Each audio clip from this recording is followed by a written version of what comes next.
성지 예루살렘을 탈환하라.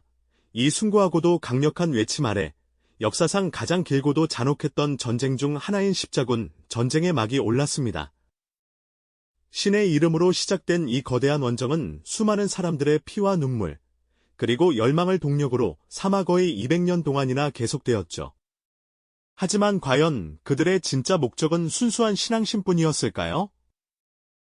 수많은 유럽인들이 목숨을 걸고 머나먼 동방으로 향했던 그 저변에는 어떤 복잡한 욕망들이 꿈틀대고 있었던 걸까요? 그리고 모두의 간절한 염원에도 불구하고 왜 이토록 거대했던 십자군 전쟁은 결국 처참하고도 비극적인 실패로 끝날 수밖에 없었을까요? 오늘 우리는 단순한 종교 전쟁이라는 껍질을 벗겨내고 그 안에 숨겨진 인간의 복잡한 욕망과 냉혹한 정치적 역학관계를 들여다보려 합니다. 그리고 그 모든 것이 빚어낸 거대한 비극의 결말을 통해 역사가 오늘날 우리에게 던지는 깊고도 묵직한 질문을 마주하게 될 겁니다. 때는 1915년 11월, 프랑스 남부의 클레르몽이었습니다. 추운 겨울 바람이 몰아치는 평원 위로 수많은 사람들이 구름처럼 몰려들었죠.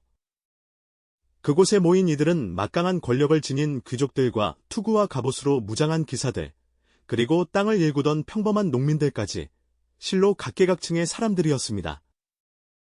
그들의 시선은 단 한 곳, 조금 높은 단상 위에 서 있는 교황 우르바노 2세에게 고정되어 있었습니다. 교황의 입에서 터져나온 말들은 군중의 심장에 불을 지피기에 충분했습니다. 그는 동방에서 이슬람 세력에게 고통받는 기독교 형제들의 참상을 눈물로 호소했습니다. 성스러운 도시 예루살렘이 이교도의 손에 넘어가 유린당하고 있으며 성지 순례길이 막혀버렸다는 소식을 격정적으로 토해냈죠. 그의 연설은 단순한 호소가 아니었습니다. 그것은 신의 이름으로 내리는 명령이었고 구원을 향한 약속이기도 했습니다. 이 원정에 참여하는 자는 그 어떤 죄라도 사함받을 것이며 천국으로 가는 길이 활짝 열릴 것이라는 약속은 듣는 이들의 영혼을 뒤흔들었습니다. 교황의 연설이 절정에 달했을 때 군중 속에서부터 우레와 같은 함성이 터져나왔습니다. 데우스 불트. 데우스 불트. 그것은 라틴어로 신께서 그것을 원하신다는 뜻이었죠. 이 외침은 마치 들불처럼 순식간에 광장 전체로 번져나갔습니다. 사람들은 눈물을 흘리며 칼과 창을 하늘로 치켜들었고 어떤 이들은 그 자리에 엎드려 기도했습니다. 종교적 열광이 그곳에 모인 모든 사람들을 하나의 거대한 의지로 묶어버린 순간이었습니다. 공식적으로 십자군 전쟁은 이렇게 성지탈환이라는 거룩한 대의명분 아래 시작되었습니다. 하지만 이 뜨거운 종교적 열정의 이면에는 훨씬 더 차갑고 계산적인 현실의 동기들이 복잡하게 얽혀 있었습니다. 이 거대한 전쟁의 톱니바퀴를 움직인 것은 비단 신앙심뿐만이 아니었던 거죠. 당시 서유럽의 상황은 매우 불안정했습니다. 교황 우르바노 2세에게 이 전쟁은 흩어진 서유럽 기독교 세계를 자신의 권위 아래 하나로 통합할 절호의 기회였습니다. 신성 로마 제국 황제와 서임권을 두고 벌이던 지루한 권력 다툼에서 우위를 점하고 교황이야말로 기독교 세계의 진정한 지도자임을 만천하에 증명하고 싶었던 겁니다. 또한 동방 정교회의 중심지인 비잔툼 제국이 이슬람 세력의 위협에 도움을 요청해 온 상황을 이용하여 분열된 동서 교회를 통합하고 자신의 영향력을 콘스탄티노플까지 확장하려는 야심도 숨어 있었죠. 교황의 정치적 계산은 여기서 그치지 않았습니다. 봉건 사회의 기사 계층에게도 십자군 원정은 매력적인 제안이었습니다. 당시 유럽에서는 장자 상속제도가 보편화되면서 영지를 물려받지 못한 차남 이하의 기사들이 넘쳐나고 있었거든요. 이들은 마땅한 수입원도 없이 폭력과 약탈에 기대어 살아가며 사회 불안을 야기하는 골칫거리였습니다. 교황의 부름은 바로 이들에게 새로운 돌파구를 제시했습니다. 머나먼 동방의 부유한 땅에 자신만의 영지를 개척하고 막대한 부와 명예를 얻을 수 있다는 꿈은 그들의 피를 끓게 만들었죠.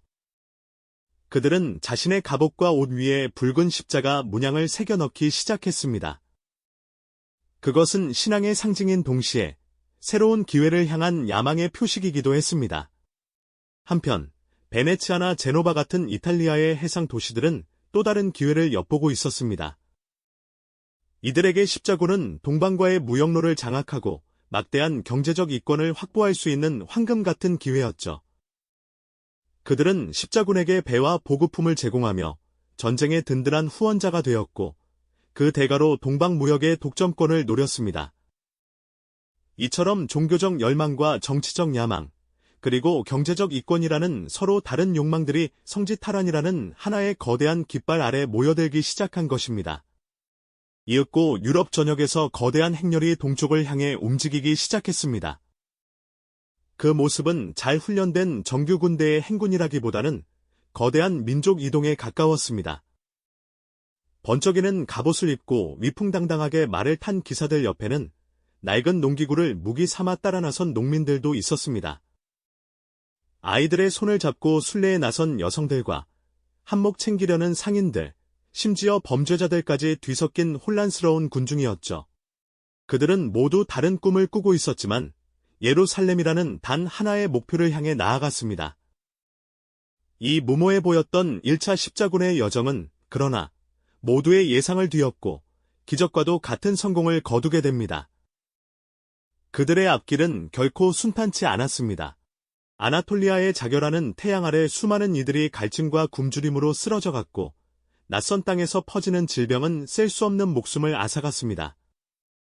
십자군 내부에서는 지도자들 간의 불화와 갈등이 끊이지 않았고 보급 문제로 인해 병사들의 사기는 바닥까지 떨어지기도 했죠. 하지만 놀랍게도 그들은 수많은 고난을 이겨내고 전진을 계속했습니다. 당시 이슬람 세계가 여러 세력으로 분열되어 효과적으로 대응하지 못했던 것이 그들에게는 큰 행운으로 작용했습니다.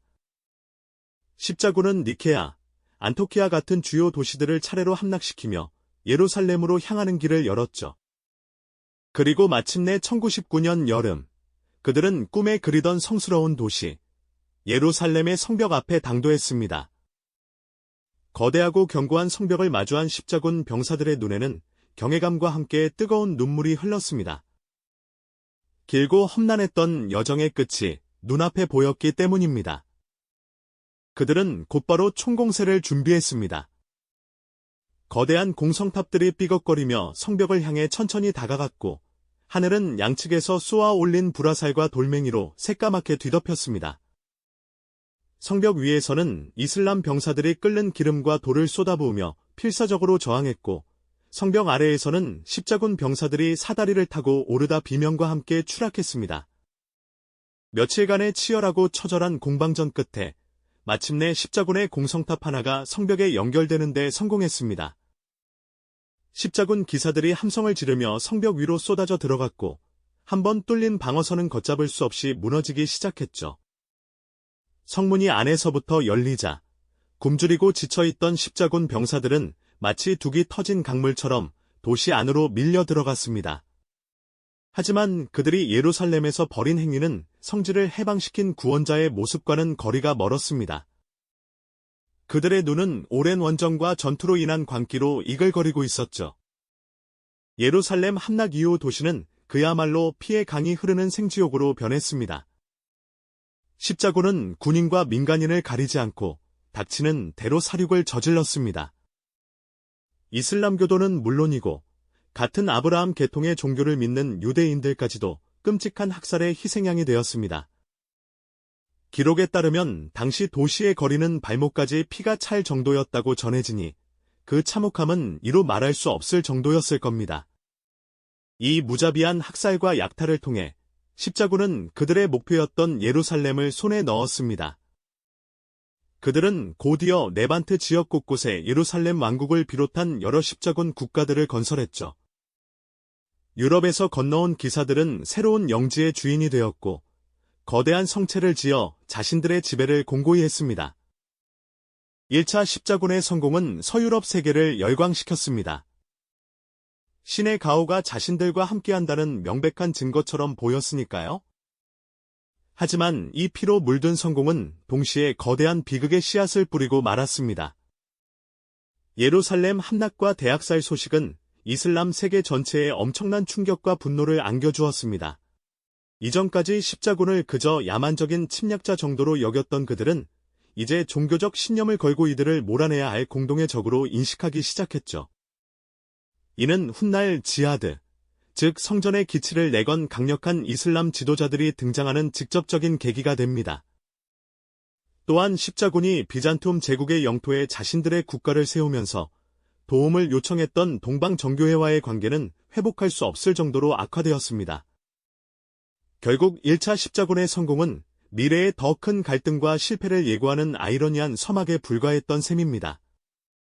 1차 십자군의 기적적인 성공 이후 서유럽 세계는 승리에 도취했습니다. 하지만 그들이 성지에 세운 십자군 국가들은 마치 망망대해에 떠있는 작은 섬과도 같았습니다. 사방이 적대적인 세력으로 둘러싸여 있었고 본국인 유럽으로부터의 지원은 멀고도 험난했죠. 시간이 흐르면서 초기의 종교적 열정은 점차 식어갔고 십자군 국가 내부에서는 권력을 둘러싼 분열과 암투가 끊이지 않았습니다. 이러한 상황 속에서 분열되어 있던 이슬람 세계의 위대한 지도자가 등장합니다. 그의 이름은 살라흐 앗딘 유수프 이븐 아이유브, 서구 세계의 살라딘으로 더 잘 알려진 인물입니다. 그는 뛰어난 군사적 재능과 탁월한 정치력으로 분열된 이슬람 세력을 하나로 통합하는 데 성공했죠. 그는 단순한 정복자가 아니었습니다. 이집트의 술탄이 된 그는 검소한 생활과 관용적인 통치로 무슬림들의 깊은 존경을 한몸에 받았습니다.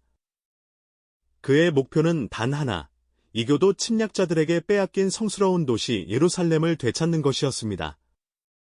살라딘의 등장과 함께 십자군 국가들의 운명에는 짙은 그림자가 드리우기 시작했습니다. 그리고 마침내 1187년, 역사의 흐름을 바꿔놓은 결정적인 전투가 벌어집니다. 바로 하틴 전투입니다.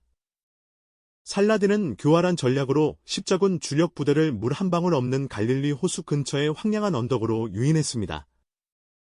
십자군 병사들은 자결하는 7월의 태양 아래 무거운 갑옷을 입은 채 며칠 동안이나 물 없이 행군해야 했습니다.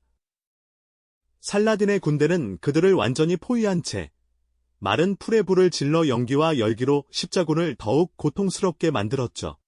지옥과도 같은 갈증과 혼란 속에서 십자군의 전열은 완전히 무너졌습니다. 마지막 발악처럼 돌격을 시도했지만 이미 기력이 다한 그들은 살라딘 군대의 상대가 되지 못했습니다. 이 전투에서 예루살렘 왕국의 거의 모든 기사단이 전멸하거나 포로로 잡히는 참패를 당하고 말았습니다. 더욱 끔찍한 것은 이 전투에서 십자군이 가장 신성시하던 유물인 성십자가 조각을 빼앗겼다는 사실입니다. 예수가 못 박혔던 십자가의 일부라고 믿어졌던 이 유물은 십자군에게 신의 가호를 상징하는 정신적 지주였습니다. 그 성십자가가 이슬람 군대의 손에 넘어가는 순간 십자군의 사기는 완전히 꺾여버렸습니다. 하틴 전투의 패배는 십자군 국가들에게는 사형 선고나 다름없었습니다. 방어할 병력 대부분을 잃어버린 십자군의 도시들은 살라딘의 군대 앞에 추풍낙엽처럼 쓰러져갔죠. 그리고 마침내 1차 십자군이 예루살렘을 점령한 지 88년 만에 살라딘은 피 한 방울 흘리지 않고 성스러운 도시 예루살렘에 입성하는 데 성공합니다. 그는 88년 전 십자군이 저질렀던 끔찍한 학살을 되풀이하지 않았습니다. 몸값을 낸 기독교인들은 도시를 떠날 수 있도록 허락했고 가난한 이들은 자비를 베풀어 풀어주는 관용을 보였죠. 예루살렘 함락 소식은 다시 한번 유럽 전역을 충격에 빠뜨렸습니다. 교황은 세 번째 십자군 원정을 호소했고 이번에는 유럽에서 가장 강력한 군주들이 직접 원정에 나섰습니다. 신성 로마 제국의 프리드리히 1세, 프랑스의 필리프 2세, 그리고 잉글랜드의 사자왕 리처드 1세가 그들이었죠. 하지만 이 거창한 시작은 곧 삐걱거리기 시작했습니다. 프리드리히 1세는 원정 도중 강에서 익사했고 필리프 2세는 리처드 1세와의 갈등 끝에 군대를 이끌고 프랑스로 돌아가 버렸습니다. 결국 이 거대한 십자군을 이끄는 책임은 사자왕 리처드의 어깨 위에 고스란히 놓이게 되었습니다. 리처드 1세는 용맹한 전사였고 뛰어난 군사 전략가였습니다. 그는 아클의 항구를 탈환하고 여러 차례 전투에서 살라딘의 군대를 격파하며 자신의 명성을 증명해 보였죠. 리처드와 살라딘, 두 위대한 지도자 사이에는 적이면서도 서로를 존중하는 기묘한 관계가 형성되기도 했습니다. 리처드가 열병으로 알아눕자 살라딘이 직접 자신의 의사와 함께 시원한 과일과 얼음을 보내주었다는 일화는 유명합니다. 하지만 리처드의 고군분투에도 불구하고 십자군의 최종 목표였던 예루살렘 탈환은 끝내 이루어지지 못했습니다. 오랜 원정으로 병사들은 지쳐 있었고 본국에서의 정치적 상황도 불안했기 때문입니다. 결국 리처드는 살라딘과 협상을 맺을 수밖에 없었습니다. 기독교 순례자들이 무기 없이 예루살렘을 자유롭게 방문할 수 있도록 허락받는 조건으로 그는 씁쓸하게 발길을 돌려야만 했죠. 3차 십자군은 비록 예루살렘 탈환에는 실패했지만 해안가의 일부 도시들을 확보하며 십자군 국가의 명맥을 간신히 이어놓았습니다.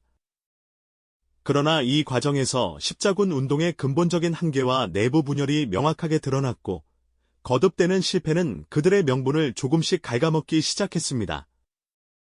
성지 탈환이라는 초기의 순수한 열정은 점차 퇴색하고 이제 그 자리를 채우기 시작한 것은 훨씬 더 세속적이고 추악한 욕망들이었습니다. 그리고 그 욕망은 곧 십자군 역사상 가장 충격적이고 부끄러운 사건으로 폭발하게 될 운명이었죠. 과연 역사는 이 비극적인 이야기 속에서 우리에게 무엇을 말하고 있는 걸까요? 오늘 이야기가 흥미로우셨다면 구독과 좋아요를 눌러주세요. 다음 영상에서는 십자군 전쟁이 어떻게 변질되고 결국 어떤 상처를 남겼는지에 대한 더욱 깊은 이야기로 찾아뵙겠습니다. 과연 역사는 이 비극적인 이야기 속에서 우리에게 무엇을 말하고 있는 걸까요? 3차 십자군이 남긴 미완의 과제와 깊어진 분열의 상처는 이제 십자군 운동의 본질 자체를 뒤틀어버리는 거대한 전환점으로 작용하게 됩니다. 초기에 순수했던 종교적 열정은 완전히 빛을 잃었고 그 빈자리를 채운 것은 노골적인 정치적 야욕과 차가운 경제적 계산뿐이었죠. 그리고 그 모든 추악한 욕망이 한데 뒤엉켜 폭발한 사건이 바로 십자군 역사상 가장 부끄럽고 충격적인 오점으로 기록된 4차 십자군 원정이었습니다. 이 원정의 시작은 그럴듯했습니다. 교황 인노첸시오 3세의 강력한 호소 아래 다시 한번 성지 예루살렘을 되찾자는 목소리가 유럽 전역에 울려 퍼졌거든요. 하지만 이번 원정에는 처음부터 돈이라는 현실적인 문제가 깊숙이 개입되어 있었습니다.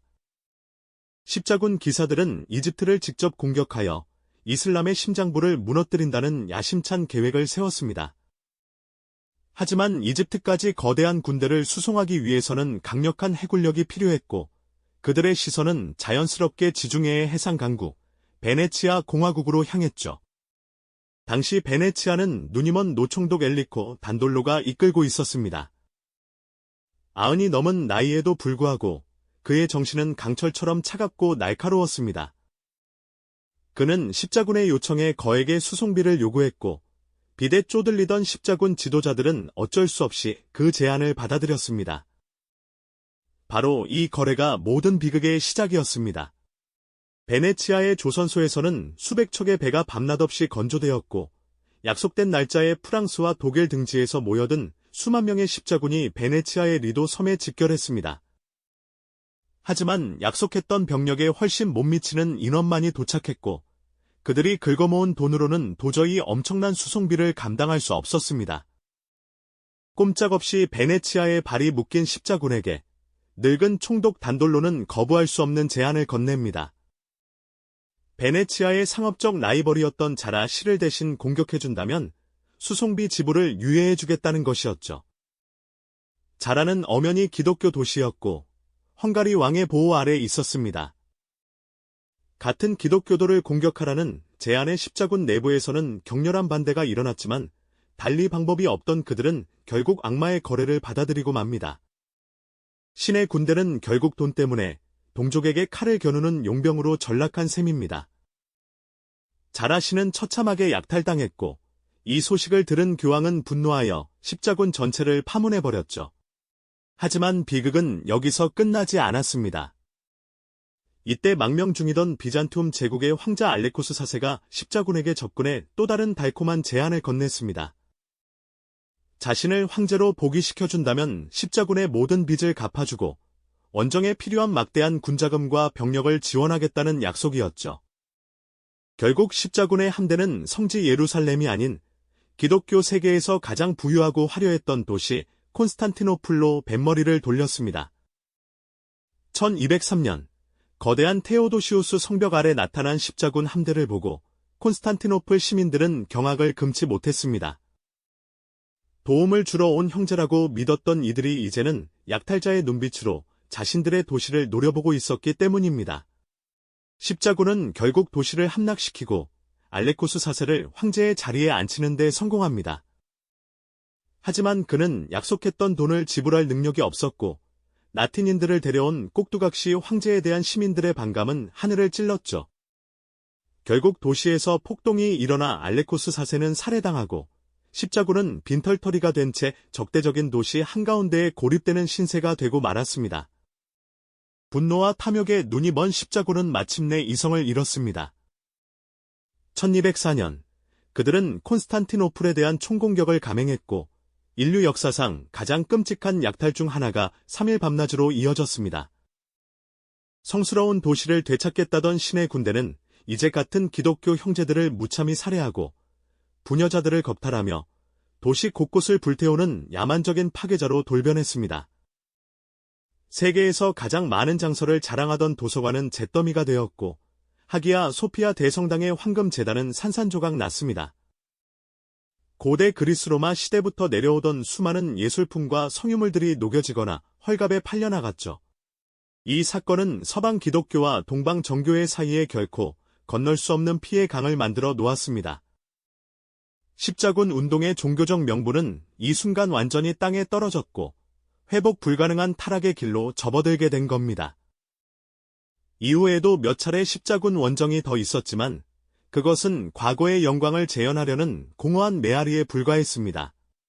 심지어 순수한 아이들의 힘으로 성지를 되찾겠다며 수만 명의 어린이들이 모였던 소년 십자군은 대부분이 노예 상인에게 속아 팔려가거나 굶주림과 질병으로 죽어가는 끔찍한 비극으로 끝나기도 했습니다. 4차 십자군의 충격적인 타락 이후 십자군 운동은 돌이킬 수 없는 쇠퇴의 길을 걷게 되었습니다. 성지 탈환이라는 대의명분은 이제 유럽의 군주들이 자신의 정치적 이익을 위해 사용하는 편리한 구실로 전락해버렸죠. 신성 로마 제국의 황제 프리드리히 2세는 전투 한 번 없이 외교 협상만으로 예루살렘을 잠시 되찾기도 했지만 그것은 이슬람 내부의 분열을 이용한 일시적인 미봉책에 불과했습니다. 프랑스의 독실한 왕 루이 9세는 두 차례나 대규모 원정을 이끌었지만 이집트에서 참패하여 포로가 되거나 티니스에서 전염병으로 사망하는 비극적인 최후를 맞이했습니다. 시간이 흐를수록 이슬람 세계는 맘루크 왕조와 같은 강력한 세력 아래 다시 뭉치기 시작했고 지중해 동쪽 해안에 위태롭게 남아있던 십자군 국가들은 바람 앞에 촛불 같은 신세가 되었습니다. 그들은 더 이상 유럽 본국으로부터 제대로 된 지원을 기대할 수 없었고 내부 분열과 암투로 스스로 무너져 내리고 있었죠. 그리고 마침내 1291년 최후의 날이 찾아왔습니다. 맘루크 왕조의 술탄 알 아슈라프 칼릴이 이끄는 압도적인 대군이 십자군의 마지막 보루였던 항구 도시 아크레를 향해 밀려왔습니다. 아크레의 성벽 위에서 템플 기사단과 구호 기사단의 남은 기사들은 필사적인 저항을 펼쳤습니다. 그들은 자신들의 운명을 직감했지만 마지막 한 사람까지 칼을 놓지 않고 싸웠죠. 거대한 공성기들이 쉴 새 없이 돌을 날려 성벽을 무너뜨렸고 맘루크 병사들은 무너진 성벽 틈으로 파도처럼 밀려 들어왔습니다. 도시 내부는 그야말로 아비규환의 생지옥으로 변했습니다. 마지막까지 저항하던 기사들은 모두 전사했고 수많은 시민들이 학살당하거나 노예로 끌려갔습니다. 항구에서는 마지막 배에 오르려는 사람들로 아수라장이 펼쳐졌고 미처 타지 못한 이들은 절망의 비명을 지르며 바다에 몸을 던졌습니다. 아크레의 함락은 단순한 도시 하나의 함락이 아니었습니다. 그것은 거의 200년에 걸쳐 수많은 사람들의 피와 꿈으로 쌓아 올렸던 십자군 시대가 공식적으로 막을 내렸음을 알리는 장송국과도 같았습니다. 이렇게 성지 탈환의 꿈은 완전히 좌절되었습니다. 십자군 전쟁은 결국 실패로 끝난 겁니다. 그렇다면 이 길고도 잔혹했던 전쟁은 역사에 무엇을 남겼을까요? 아이러니컬하게도 이 실패한 전쟁은 서유럽 사회에 거대한 변화의 바람을 몰고 왔습니다. 수많은 봉건 영주와 기사들이 전쟁터에서 목숨을 잃거나 몰락하면서 그들의 힘은 약화되고 반대로 왕의 권력은 크게 강화되었습니다. 이는 중세 봉건 사회가 해체되고 중앙 집권적인 근대 국가가 탄생하는 중요한 밑거름이 되었죠. 또한 십자군 원정은 동방과의 교류를 촉진시키는 예상치 못한 결과를 낳았습니다. 베네치아와 제노바 같은 이탈리아 도시들은 십자군 수송과 보급을 통해 막대한 부를 축적했고, 이를 바탕으로 동방과의 무역을 독점하며 르네상스를 이끄는 경제적 기반을 마련했습니다. 유럽인들은 향신료, 비단, 설탕 같은 동방의 새로운 문물을 접하게 되었고, 이슬람 세계가 보존하고 발전시킨 고대 그리스의 철학과 과학, 수학 지식이 유럽으로 전해지면서 학문적 발전에도 큰 자극을 주었습니다. 하지만 이러한 긍정적인 영향 이면에는 지울 수 없는 깊은 상처가 남았습니다. 십자군 전쟁은 기독교와 이슬람 세계 사이에 돌이킬 수 없는 증오와 불신의 씨앗을 뿌렸습니다. 신의 이름으로 자행된 무자비한 학살과 약탈은 이슬람인들의 기억 속에 깊은 상처로 각인되었고, 이는 오늘날까지도 이어지는 서구와 이슬람 세계 간의 갈등과 오해의 역사적 뿌리 중 하나가 되었습니다. 또한 같은 기독교 세계였던 동방 정교회에 대한 배신과 약탈은 동서 교회의 분열을 영원히 고착시키는 결과를 낳았죠. 결국 성지 탈환이라는 숭고한 외침으로 시작된 거대한 원정은 인간의 탐욕과 정치적 야망, 그리고 종교적 무지가 뒤섞여 수많은 희생과 파괴만을 남긴 채 비극적인 실패로 막을 내리고 말았습니다. 역사는 우리에게 보여줍니다. 아무리 숭고한 명분이라 할지라도 그것이 인간의 욕망을 정당화하는 도구로 변질되는 순간 얼마나 끔찍한 비극을 낳을 수 있는지를 말입니다. 버려진 십자군의 성체들은 오늘날에도 중동의 황량한 언덕 위에 말없이 서서 우리에게 이슬이쓴 교훈을 잊지 말라고 속삭이는 듯합니다.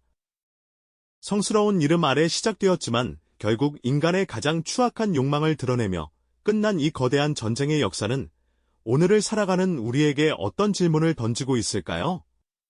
오늘 이야기가 역사를 이해하는 데 도움이 되셨다면 구독과 좋아요로 저희 채널을 응원해 주시기 바랍니다. 다음 영상에서는 또 다른 흥미롭고 깊이 있는 역사 이야기로 여러분을 찾아뵙겠습니다.